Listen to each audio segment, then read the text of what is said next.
Okay, thank you Ninong Manaig na naging ninang. Sunod natin si Ninong Boy Garcia. Ito si Ninong Boy, medyo makapal-kapal yung kanyang ano eh. Yung buhok! Nakapal yung buhok! Hoy, okay maingay, may kapariho po yan na nagsasalita. Tuloy ka na sa iyong mga magulang. At nandiyan kami na kasi na mag-picture na happy birthday.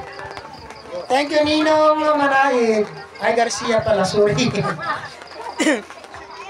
Picture po muna. Pero magkamukha na kayo!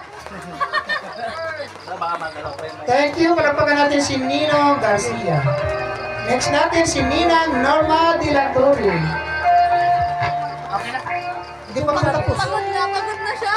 Pagod ka na. Malapit na po, kundi na lang. Okay naman, mama! Oh, si mama naman. Pwede naman si mama yan eh. Pwede naman yan. Oo, si mama na lang, proxy ni papa. Oh, si mama, si mama. Si Ninang Norma de la Torre, nandiyan po. O, nandiyan po yung mga ninong-ninang sa labas, pasok po kayo sa loob. Wala po si Ninang de la Torre, sunod natin si Sir Christopher Palaw.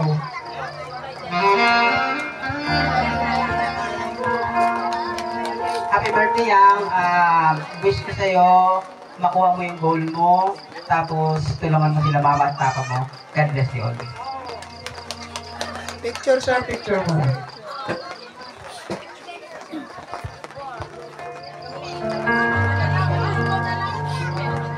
Thank you sir Palaw. Next natin si Ma'am Eileen Sada.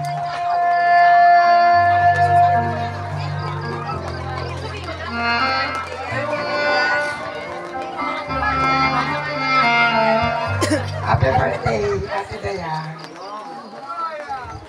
Si Dayan na lumaki, na-witness ko tong batang to.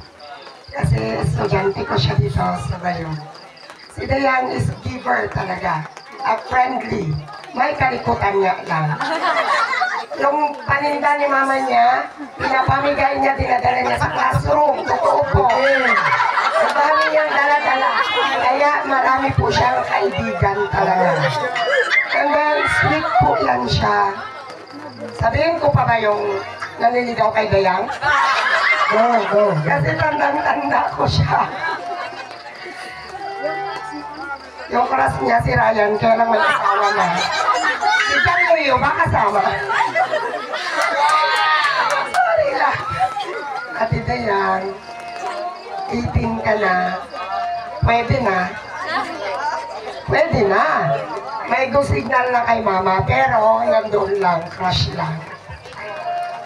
Kaya tulad ng sinabi ni mama mo, na sa lahat ng pinagdadaanan mo, lagi siyang nandyan.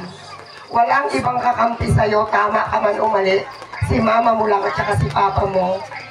Sundin mo ate kung ano yung advice nila sa'yo kasi para yon sa kabutihan mo. Tapos muna, bago yung, alam mo na, Ate Dayan, gusto ko ma-witness kita na graduate at syempre pag kinasal ka na. Gusto ko nandoon ako ate. I love you ate. God bless. Kapag nahihirapan ka, may problema, tawag ka lang kay G. Alam mo na yun. Happy 18th birthday. Thank you Ma'am Sada. Palakpakan natin si Ma'am Sada. Picture mo naman.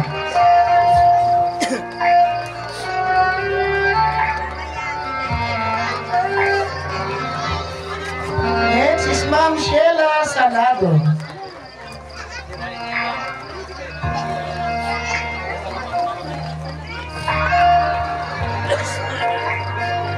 Kasi, ang masasabi ko lang, ang swerte mo kasi meron kang supportive na magulang. Alam ko rin, ikaw, sila, maswerte rin sa'yo kasi alam ko mabait ka naman. Ang masabi ko lang, focus ka lang sa goal mo para maging successful. Marati kang makinig sa magulang mo. Medyo contradict lang ako sa sinabi ni Ma'am Ay. Ang pag-ibig, sa pag-ibig, parang ulan lang yan.